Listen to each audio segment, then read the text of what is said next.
No, I just haven't been out in the sun much lately. You're all right. Well, hello and welcome to the live stream of the final instalment of the Chesterfield trilogy. I made the Star Wars analogy earlier. The first game was a bit like A New Hope, we lost. Second game, Empire Strikes Back, the draw, and you can start seeing the positives, and then we finally get the win. Nothing like that at all, really. The first half we played well, and the second half, Chesterfield came out and asked us some questions, but we finally got the win, and we've got the perfect record, I suppose, if you want the one win, one draw, one loss in the Chesterfield trilogy. Return of the JJ today. Return of Definitely. the JJ. It was a game of two halves, which all games are, obviously. Star Wars references and football cliches in the opening 30 seconds. It's, I mean, honestly, the first half we were really impressive, and the second half we were darn lucky. I think that's probably the game in a nutshell, isn't it? Well, it is, yeah. I mean, a 1-0 win. Hooper with a goal. Nice to see him back on the score sheet. Beautiful goal. Great goal. We're going for quality with goals at the moment. We've scored some nice goals in the last month. Yeah, Rutherford, good work to play in Jennings, and Jennings, full-backs getting to the byline, getting crosses, and a good finish. And Wrexham, I think, both diamonds cancelling each other out, there's plenty of width, space available in the wide areas, and Wrexham exploited in that first half. In the second half, Chesterfield just came to the races a little bit more. Some interesting team selections for both teams today. Starting with, obviously, Pearson injured with a hamstring, so Chambers in for him. And then the midfield probably was the big, not surprise necessarily, because as you alluded to in Saturday's game, in the substitutions that Dean made, Redmond and Wright made a big impact, so they started in midfield, and obviously Hooper up front. I think that, after the way that game finished, if Hooper was able to start the game, they were always liable to do that, because that turned the momentum of the tie, really. The last half hour, we were good. We had left us the back door open sometimes, but we played well. I wasn't so surprised with that. I was very surprised with Chesterfield's team. To be fair, Wedgbury obviously was out injured, and Jalal, I assume, because he landed on his head after catching a cross, was also injured.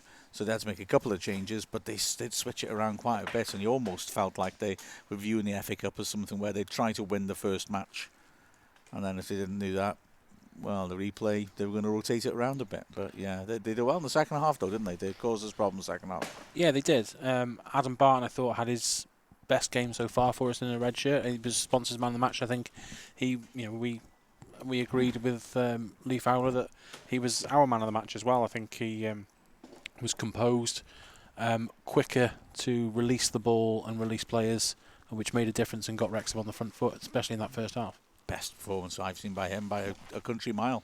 He's not impressed me at all, and I thought he would be a player that Keats would look to move on, but looking at that, all right, there was something about him. He moved the ball with a bit more confidence, made some good challenges. I was very, very impressed with him.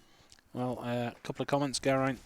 Pierce, he'd take 3 points, never mind the FA Cup. Well, I sort of agree 3 points is important. The league, obviously, we don't want to be at the foot of the table. We want to be higher up in the table. But I think, there's money involved in the FA Cup run. Got a trip to Rochdale now. That might help, add to the playing budget maybe in January. What's at Dean Keats' disposal to spend potentially. But more importantly, I think Dean has played a full strength side to a certain extent in both cup games. Because I think he sees the importance of getting a win in the squad, and it was important, to have that opportunity. We had the win obviously in the UEFA Cup,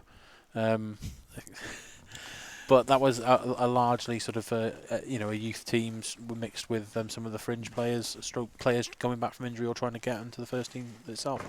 Yeah, we needed to get a win, and I think that's the key thing. Was it Kev saying? No, it wasn't. Geraint saying about that, get them 3 points. And Geraint's absolutely right that 3 points and getting up the table quickly is the absolute priority. But I think this is a means to an end. I think the way that they're looking at it is that that squad is low in morale and needs to get wins under its belt, and therefore that's what they had to do. And so that's what they did. So I think that's a huge win in terms of confidence. Also, second clean sheet, I think I said, in 17 games. They need clean sheets, they need wins to boost the confidence. So I think that, although I do appreciate Geraint's point, and in the past, Keats has rotated for the FA Cup Yeah. more. I think this situation, no, I think he's right to pick a proper team, and the more wins we can pick up, the better. Good Yeah. performance against a high division team in the next round in front of a big crowd could really boost the team as well. So I think this is a morale thing more than anything else. Yeah, and it's an opportunity as well for Keats to see players in anger without it costing anything in the league, isn't it? It's sort of, you can play. He's still learning some of these players. Yes, we know he knows some of them because they were here before, or he's brought them in some cases. But there's certainly plenty of players that he hasn't seen play on the pitch. So that's a bonus. I liked seeing Grant's link up with Hooper. Yeah, he did well. Grant's obviously an intelligent player, as we know, and Hooper makes intelligent forward runs and helps create those passing opportunities. I think Kev's question is brilliant. The FA Cup and the league are just unnecessary distractions from the Scottish Challenge Cup and should be treated as such. Absolute tunnocks. Absolutely. But I am a bit disappointed because I was told, and I don't know if this was just applied to the Scottish club, everyone that came to the game should have got a free caramel wafer, and we definitely didn't get them at Wrexham in the 2 home games we've had. That is nonsense, though, isn't it? I don't know if it's I'm nonsense. assuming it's nonsense. People were saying that before the first match. Surely it was just... I don't know. If we get to the final... If we get to the final... Then I demand... Oh, yeah. It'll be sweet snacks all round, won't it? Yeah, absolutely. I say about confidence, it'd be interesting to see what we do in the next round of that. Yeah. I mean... Interesting we get. I mean, it's Fylde, Solihull and Chesterfield seem to be the teams we always draw in everything. Yeah, that's true. So it would be nice to go to Rangers. And I know it's not going to be Rangers' first team staging, but potentially someone. When do they play Solihull? Is it this week? I think I'm going to have a look, but I think it's this week. We're not going to play Rangers. Their kids going away to Solihull, they're going to get pounded at, is my strong suggestion. Well, Lee B's just put, I've heard of the tea cakes, but never the wafer. I agree with you. I have heard of the wafers, but the tea cakes are superb. I'm sure other manufacturers are available. However, if they want to supply us with free tea cakes, then I'm not going to refuse that one either. But Leighton, I think obviously he's returned to the side from injury. Commands his area well, but that save right at the end really did keep Wrexham in it. Oh, it's brilliant save. There's one from Bowden Absolutely. actually with his right foot, and then the one from point blank range was some superb goalkeeping. Yeah. That was a superb save. That and also Jennings, absolutely brilliant block from the rebound as well. That was just tremendous, and fair play to Leighton. And there's a bit of me says we rode our luck because we. They went close a few times in the second half, but there's another bit of me thinks, well, that as Dennis Smith often used to say after the match, someone to praise his goalkeeper or imply that we had to defend, and he'd say, well, that's what I pay the keeper for. That's his job. Yeah, we've got a good keeper, and we leaned on him a bit today. But that was a hell of a good save. I mean, he's coming across the line. He's got no right to make that save. No, He's well struck. He's done brilliantly. And then say Jennings done superbly to get the block in under the bar. Well, you just expecting to say 1-1, right? We're going to extra time. And as it is, Wrexham continue and get that second clean sheet in 16, did you say earlier there? I think 2 in 16, yeah. 2 in 16. Actually, on Ask Wrexham, I just saw then there's a comment that came at the end of the match. Somebody was very nice but said they don't have to get worried because I get excited when I'm commentating. And I'm going to reply to say, believe me, there was cause then because Chesterfield came so close so often in the last 10 minutes and yet somehow we held on. Yeah, it was. It was. Could have been a lot easier if Grant had slotted that one he was through on, but he got the. Coddington did well with his save, but then Chesterfield, especially with Denton coming on as that plan B. He always causes issues, and Wrexham were trying to follow it up. But Lee B says, I think a ground at 1-0 like this is sometimes what you need, and I think we will build from this. I think we mentioned that, but I think it's right. 1-0, a win is a win. I know last week on the Tuesday night after the league game, I was in the tunnel waiting for lads to come out to get them to take them down for interviews and stuff for the YouTube channel, and Chesterfield players had the music blaring and were sort of lauding it a little bit, and it got at some of the Wrexham players. So maybe that sometimes is the motivation you need, is when teams sort of almost put in your face a bit. And the 1-0 grind up win will give them something. Yes, it's not 3 points in terms of league, but it's a win. It's it's something to build on. There was elements in that first half, fullbacks getting to the bylines, putting in crosses. working the keeper, making them worry, that we can take into games and hopefully push on. I think that well, it sums it up. There was stuff on the social media, people saying they didn't want Keats to be manager because all he'd get is boring 1-0 wins, and the obvious reply to that is, compared to what has been happening this season, bring on the boring 1-0 wins. Well, yeah, we ground out a 1-0 there, and that's exactly what I think that comment's absolutely right. It's exactly what was needed. Gary Fenley, how did JJ play? We sort of mentioned it in the podcast, but yeah, he makes runs that forward should run. He offers pace, he offers power. He took his goal well, and also in the first half he set up his own chance. So even if you're not playing brilliantly as a team, and you've got that added bonus of a striker that may just score from nothing, and that always makes the opposition worry a little bit and gives you a slight advantage at times. Well, you mentioned Grant combining well with him, and you're absolutely right. And the thing is that high-level players will appreciate players who've got good movements, and Grant has played all of his career at a high level, and until he came to us, he's dropping into the hole, and he's got good movement from Rutherford ahead of him, and now he's got good movement from Hooper ahead of him, and he's able to work him in. So yeah, automatically the options improve, don't they, when there's good movement. Hooper's intelligent. He got through 3 quarters of the game, subbed off 67th minute, and that's probably all he had in his legs. But that's really, really good news for us. If we can get him fully fit, we're laughing. Kevin H was there on Chesterfield and mentioned about Fondop not endearing himself to fans. I don't if you've seen the article as well. He probably didn't. He didn't play tonight, so I can't. What article? There was an article. His interview, is it? Yeah, his interview. He called Wrexham fans pitiful. Pitiful, something like that. I have a real issue with this, and I did write a bit on the Wrexham fan blog about it, and I had to hold myself back a bit, because I was not happy with Fondop on Saturday at all. I 100% agree with Kev saying that he was embarrassing himself. He really was. Any bad attitude tonight, didn't come on. Yeah. Didn't notice anything that he was warming up. I didn't even notice him warming up either. No, I didn't actually particularly. And it's got to be said as well that were there fans in the front row here?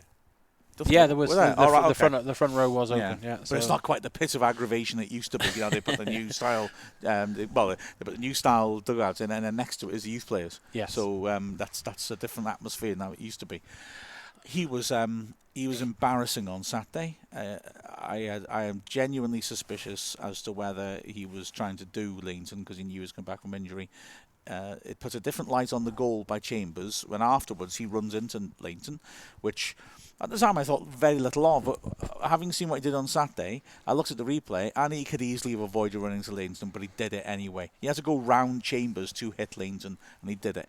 On Saturday, that late tackle on him just after he'd scored, I thought for me was a definite yellow and one of those where you think about a red. He was so late, and he caught him opened up his knee. He could have really seriously injured him.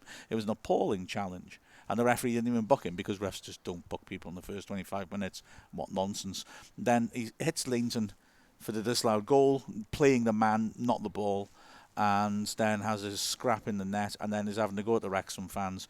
And I'm sorry if this has offended anybody, but I'm going to say what I think is that, Fondop, always, every single time you talk to him, on or off the camera, he'll praise God. And I'm sort of thinking his behaviour on Saturday was not exactly turning the other cheek. It wasn't exactly Christian. And as I wrote in the blog, I don't think that nobble thy neighbour is anywhere in the Bible. It's not one of the 10 Commandments. No, I thought he was. Kev's 100% right. It was an absolute embarrassment he was, and yeah, he was low profile today. I suspect he may not have played because of that. Yeah, possibly the manager thought, I don't want to put him on. It could go either way, isn't it? Yeah, exactly. He could either get under our nose, get up our nose, under our skin, or he could get sent off after 10 minutes. Yeah. He could easily been sent off on Saturday. Nonsense it was. Okay, where do we both think Keats needs to strengthen the side? Well, I think the obvious one was right back. I think he's addressed that. Horsfield, I didn't see him play at Chesterfield away. I was working, I listened on the radio, and he sounded impressive. I've seen him tonight for the first time, and he delivers a great ball from wide areas. Defensively sound. He chooses the right moment for me to go forward. Doesn't always go forward.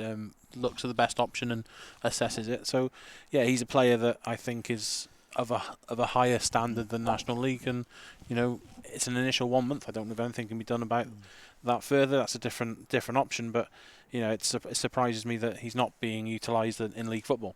Yeah, absolutely. Centre back we need to strengthen. Oh God, everywhere. Centre mid to an extent. Yeah, we do. Yeah. There's quite a lot. I think Keats will be getting rid of a few players and bringing others in. The issue for him might be that some players have been given quite long contracts, even though they're not. Well, they're sort of gamble kind of signings. So we'll see. Yeah, I think Keats proved last time when he took over the Mills squad second season that he's not afraid to wheel and deal and move who he doesn't want on and bring in options that. Look at Isaac McLeod that came in. All right, didn't quite work goal scoring for him, but at the time he gave us a pivotal focus up front and something to work off. And there are other examples of players that he brought in and did something just to get us over the line. Shout out for yourself from Carl Riley, Mr. Griffiths. I'm assuming an ex-pupil of some point. Hang on a second. It's like Carl Riley. Oh, hey there. Hello there. There you go. I won't be taking your class this week because we're doing the GCSE speaking and listening things. So be nice to your supply teacher, okay? Or I'll haunt you in your dreams. Am I allowed to say that? You just did. So if you're not, then answers for the test are available for a bribe from me. Anthony Roberts, do you think we sat too deep in the second half? Answer simply yes. Yeah, 100%. Lee Fowler was commentating with us and he was saying the same thing. It just stretched us out too much, didn't it? Yeah. They had too much space in our half. We needed to push up. First half we were on the front foot, not necessarily pressing as much as we have done in previous regimes or games, but yeah, we were on the front foot. Second half, Chesterfield did what we did to them in the first half, and Lee was rightly saying that the players need to get 10-15 yards forward. The mentality perhaps is defence first, because they're afraid they don't want to concede that goal. By doing so, the defence sit further back, and then that allows the opposition to come in that gap between midfield and defence. So, it's a lack of confidence a bit as well. Okay, maybe Carl Riley isn't who I thought he was. I'm sure he is. Oh, wait, never mind. That question mark worrying me. When Denton came on as well, there are other reasons why it was a problem. As again, Lee Fowler and maybe should have gone 4 across midfield because their full-backs were getting up the pitch and able to stick balls in. But if you're high up, then his knockdowns fall 25 yards out. So who cares? Whereas if you're deep, his knockdowns drop in the box and you've got an issue. Ryan Price, how do you think performance was tonight? I think we just sort of covered out that first half, a decent second half, couple of glimpses when we got, Rutherford got to the byline a couple of times and we broke, but there was a lot to do with Chesterfield pushing forward as well. But Chesterfield is definitely Chesterfield's second half. But I think there was positive signs of the squad adapting to the diamond a little bit. We've got to remember, and we talked about this off air before we came on with Lee as well, that we are Saturday, Tuesday at the moment. We're the players are likely to have a day off tomorrow. I imagine. I don't know their schedule. I'm guessing with having played today, they're in Thursday. Then they'll be travelling down to Dagenham Friday. Game Saturday. I imagine day off Sunday. They'll be travelling then to Torquay Monday. Doesn't leave a lot of time for the management team to get in there and add extra. So time is precious. Yeah, absolutely. Yeah. I thought it was good. First half was good. And the second half we rode a look a bit, but it's about time that we got some of the breaks, isn't it? Really. John, who's removed his comments a couple of times, has got it back on. Do you think there'll be a time when we can watch Wrexham live online? Well, if we are in, am I right? If you go to the Football League, that will automatically happen, I think. Yeah, there was a Leighton Orient experiment last year with doing some streaming live on BT, but I don't think anything came of that since. I think they do some highlights now live, a little bit on some certain games, but yeah, if I see, yeah. If we go back to the EFL, yes, there is the option. I think it's the plug in and play service subscription that you go back to that you can use your games. Yeah, basically. so the likelihood is it's possible the club might not go down that road, but I think it's much more likely that we do. Then the likelihood is if we go to the Football League, you'd be able to watch the games live up behind a paywall. Yeah. I mean, I will say, right, we're not allowed really to show National League teams live for the reason Joe's saying. We're cutting across BT, they're not going to like that. National League's a bit cowboy country. Not all things are legislated for, shall we say. But nonetheless, I don't think they would stomach that. I have wondered for a while, though, things like FA Trophy matches or the Scottish Challenge Cup, I suspect we might be able to do something like that. Our problem then is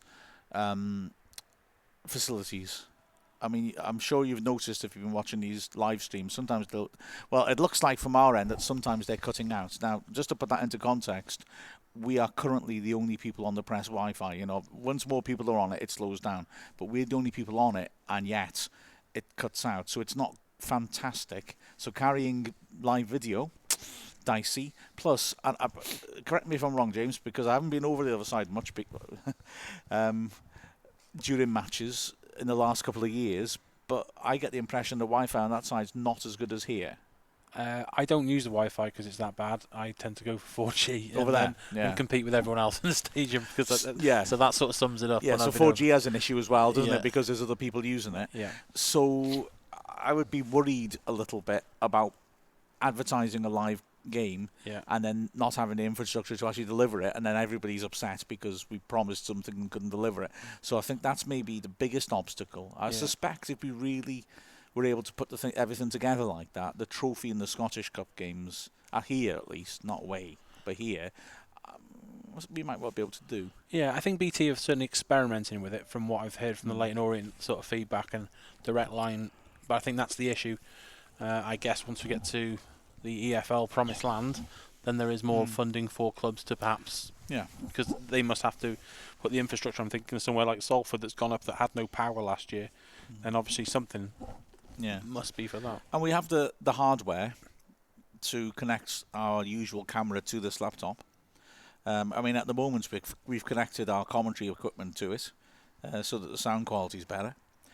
So we have the setup, but it's the connection I'd be very concerned about, and I think there'd be a real chance that people could get upset when things drop out. Lee saying don't do a Mills and bring in lots and lots of players. He believes it's too disruptive. Bringing in 4 or 5 will settle quicker, and a need for a leader in midfield. Yeah, I think there is a danger of bringing too many players in. I think even when your squad is quite structured, like I'm thinking under Sam Ricketts last year, we did bring quite a few in the January and have done previously, and it's put disruption on a solid squad. Sometimes it can improve. Sometimes I think January signs are always difficult, whatever league you're in. It's the team has been together since pre-season and built a bond to a certain extent. It's difficult again. I think a midfield leader, I think, is a good shout. I think someone just in there just to direct. I think we've got some good players that can play in that midfield. They're already in the squad. They just need some coordination, perhaps, and elite, like as you say, a leader in there. Keats brought good players in successfully last time. Russell Penn, I thought, was the ideal player at the time. Jennings. Yeah, Mitchell Lund. So I think I've got confidence that he'll do what's required, I think. Yeah. Wins confidence boost. Cash in the bank, decent crowd considering. Sporting team, well done, Wrexham. Yeah, exactly right. That's what we started the podcast with. It was a great night. Wrexham winning again the FA Cup first round.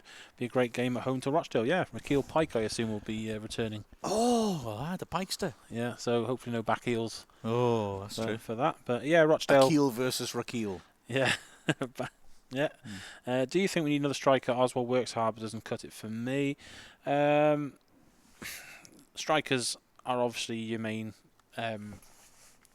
players that you score your goals and you spend your money on. I think I'd like to see Oswald given a chance up top with Hooper and maybe Grant behind, although that's harsh on Rutherford because I think he occupies a great space there. But I think Oswald will work better as a 2, and I also think he'd benefit from both fullbacks getting to the byline, delivering crosses. That's where he saw Stockport. But it seems to be the curse of Wrexham. I know fans pick up on it and players leave the club. Chris Holroyd, Scott Bowden, Mike Fondop scoring goals, Scott Quigley. But it's a difficult one. He's had a little run and playing with a 2. It's gone worse, which I didn't expect. I thought the same thing. I thought he'd do well with it.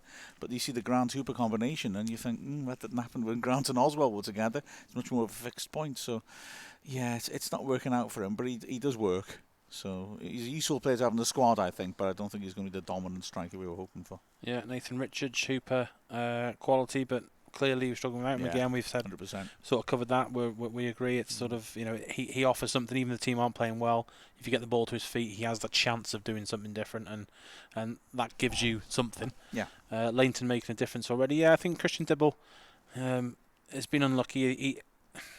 A couple of situations, and he's let the odd goal in, or there's been bits and bobs. But Leighton is the undisputed number one. He proved that last year, and he's come in and made some great saves. I don't think he was quite up to speed at first when he came in the first team, but he was outstanding today. Yeah.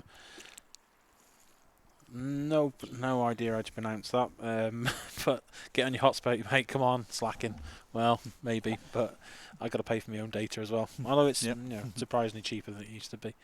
Most you think lucky that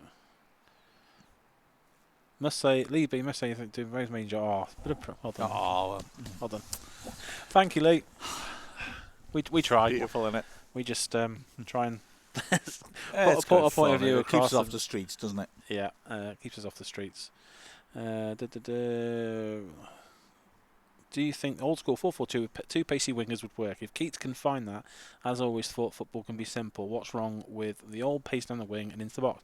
Lee, I think we talked about this half time as well. Sometimes overcoaching, getting a style and sticking with a style, whether that's 4-4-2, whatever formation it is, and getting the players that play in that. I think Wrexham have flirted over the last few seasons of saying we've got width, but we've always seemed to get wide players that cut inside. So we don't have it. The thing is that Keats used a 4-4-2 in that team that did well until he left. And the problem then was that it wasn't terribly creative. So he's going to have to look at, if he's going to try that, and I'm not saying it's a bad idea, if he's going to try it, he's got to get that sort of balance correct. Also, sometimes 4-4-2s work when you've got like a workman-like wide midfielder on one side and a winger on the other. Could it be that Rutherford and Tollis either side might be the sort of players you need?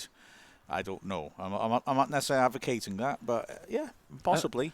I think Lee Fowler was right when he was commentating with us that when we were getting picked apart on the flanks and they were getting the diagonals into Denton, we probably should have gone 4-4-2 today in order to protect ourselves.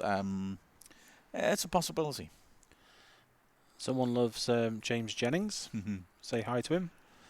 Well, I'm sure he's a friendly bloke. Say hello to himself. And he's a top lad. He is. He really is. Don't be shy. We also need a spade. But don't stalk him. Yeah, please don't stalk him. Stalking is illegal. Friendly player banter is fine. I think we need a spade type to work up top to complement Hooper. Not flashy, but knows where the net is. Yeah. Again, I think the two. Grant is not necessarily a striker. He's one of those enigmas that can play in lots of different positions and obviously has talent. I see him as that number 10 behind the front two, where he's got a bit more time and space on the ball. But he's certainly battled for me up front. He's tried to win headers and flick-ons, and they look like a combination today between the two of them. I think Grant does well up front, but it's not necessarily his natural position. So, maybe a poacher or a finisher, but they're few and far between. Well, not necessarily few and far between. Wrexham seems to have had a few, and they've gone on and scored goals elsewhere. But they're trying to get a combination of one, and then if you find one, do they move on quickly? Lots of comments tonight. Thanks, guys. This is good. Good to give us.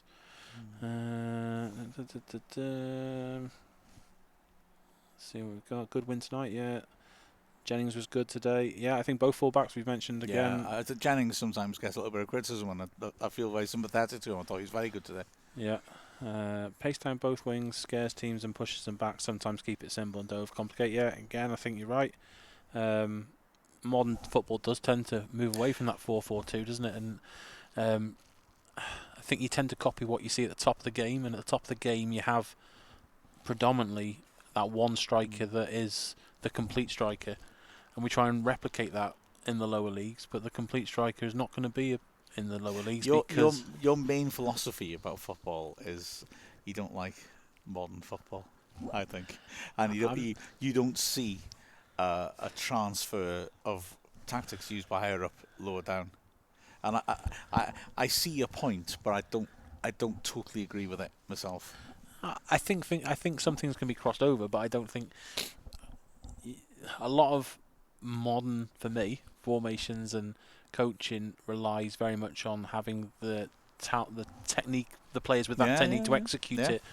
Again, arguably, if you initiate that at a lower standard, you're against a lower standard of opposition. So in theory, it should work regardless. But I do agree. I think an awful lot of top-level successful managers would not be able to cut it at this level because you're working with different raw materials. Dean Saunders found out when he first came. He was working with the likes of Galatasaray and Newcastle United, and he came here and found that the same training regime was not going to work, and he had to cut his cloth according to his means. So I think you're right. But I don't totally agree. I think there is room for nuance as well. I think League 2, League 1, there's room for more modern approaches and more options. I'm very much that the conference needs. This next time we commentate together, half time is going to be us. I seriously, I think that would be good. Us duking it out. Stick a podcast of it out afterwards. I like pace and power, and I think that wins you a lot. of Talent will win you a lot. Your romantic tendencies have no interest to me, my friend. Right, have you got any more comments? And the comment about delivery is right as well. It's got to be the quality from the flanks as well. You know, often players are quick, and then they rush across and just launch it into the crowd. Yes, lad, 1, 2, 3. It was JJ Hooper. And already been replied to in the comments. I just fired water into my face, by the way. You've liked doing this on the podcast. That's great. Yeah. There's a Richie Griffiths the other day. I have got a waterproof on. Oh, just again, what the hell's wrong with me? You're answering your own questions here, which is handy for us. Do you see the players? We do see the players sometimes, yeah.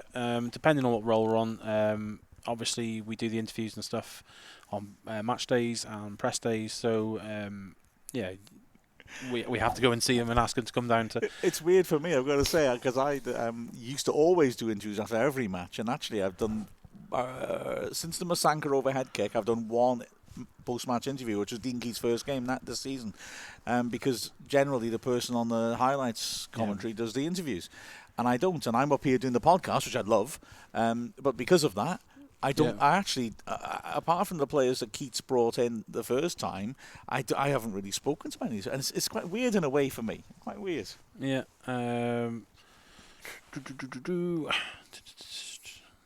Deliveries to be there as well. Sorry, first half. Yeah, I think we've covered them. Slow improvements, Keats, but improvement there is. Yeah. I think. We sort of, again, we've covered that one a little bit, and we certainly did in the post-match summary, I think, that the time that these guys I think Lee Farron described it as these players have been together for, say, 3 months.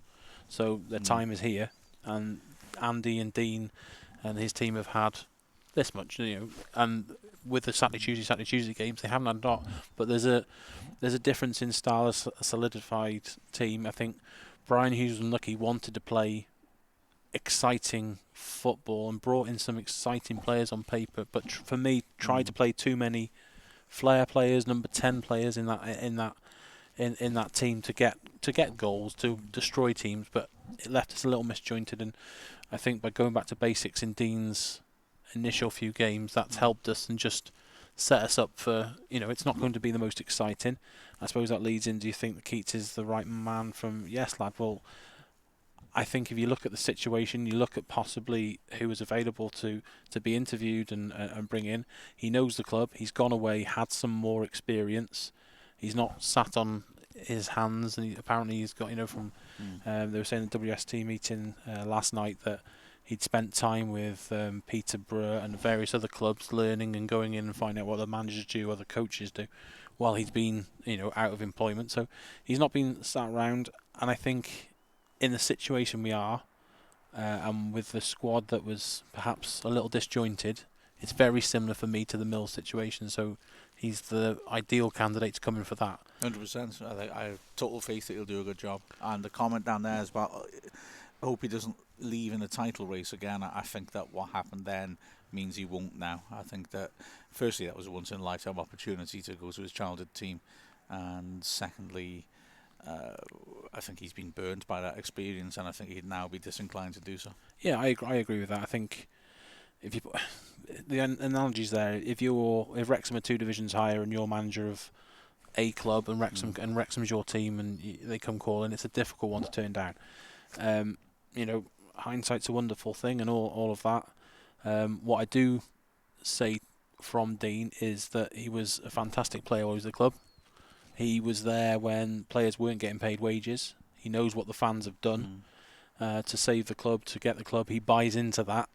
Certainly when he's mentioned that when he's in the first spell here. So I think he understands the club, and that's an important factor for any manager that comes here to appreciate, the passion behind the fans, and sometimes not misplaced passion, but the passion can get a little overheated in perhaps the wrong direction in terms of the team or in terms of the manager, and he gets that, and the Wrexham fans have fought tooth and nail to get this club, to survive the club, and I think Wrexham fans are always up for a fight because of that. They're always worried about where the next fight is, and I think they've been magnificent in saving the club, and that's going forward, and just firing that passion into the team, and if we get a few wins, I think that'll happen. Yeah, absolutely. Sam Morris there saying, was Hooper's goal good and how did the boys play? Well, if you don't know how the boys play, scroll up a little bit to what Ewan Ellis said, because he absolutely summed it up perfectly.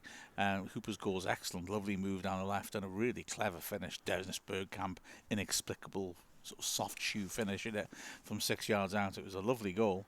And Ewan Ellis also mentioned earlier on, he'd like the Chesterfield centre-back. If you mean Hollis, the left-sided one, it's interesting because I think he's been excellent in all 3 matches. But talking to the Chesterfield press on Saturday, they were saying he's been poor this season. So maybe he's found a bit of form against us. Yeah, I mean, I've quite liked Hollis. He does yeah, subtle fouls well as well. He which is, but that is it's a key part of being a centre half is winning that physical battle with the standing strike. up strong. Grant kept backing into him all 3 games, and he stood up strong too. Who are our favourite players? Who are our favourite players? What, currently or past? Currently, I think. Currently, yeah. I don't know. Is Fifi Vlogs? Are you Debbie Jennings, aka James's mum? Because you like Jennings. Could be. You don't know. Is it a People could like Jennings. It doesn't have to be related to it. No, JJ. JJ. I like Hooper. I think there's a striker that'll score goals in there. I liked him. Well, I didn't like him last season when he destroyed us at Bromley away, but I did think there's a good player there. So when we signed him, I was very impressed and did tell him that when he signed on his press day, just said, "Well, I'm glad you're not playing against us this season." Luke Young is a particular favourite of mine. I think he works hard and epitomises that midfield work ethic, but can also play a pass. And I think he's developed again. He stood strong this season in a time when we haven't been playing particularly well. I think he stood out. I like Pearson, although I hope he's able to get that dynamism back in his game. And that worries me slightly that he's not quite been able to push us forwards like he has done the previous couple of seasons. Yeah. Leighton obviously is a very good goalkeeper. Hooper's got potential. I like the look of. There's a lot of. I mean, most of the players have been here for a few years. I'm a big fan of their key parts. There's a reason why they keep getting. Everyone's got their own strengths and weaknesses. It's difficult to ask, and difficult to answer. If you're asking as a fan, then Luke Young's probably my particular favourite in terms of player. The way he's playing and the level he's playing at the moment. I like Jennings' character. Yeah. I like Rutherford's, although there's not enough end product, I do have to admit, but his tireless energy and his intelligence are fantastic. And I've got to say, maybe, if I'm going to say actual favourite, I find Mark Carrington remarkably reassuring. Yeah, Mark Carrington is actually a very, very funny bloke. He's you might think he's very, I don't know if people get the opinion he's straight-laced, but he's very much the quite dry. Okay. dry sense of humour, and he's very much involved in the changing room banter. Doing minibus training this morning, which I managed to pass despite clipping the curb 5 times, and then the next 2 days. I'm marking speeches. It's going to be fun. Oh, marking speeches is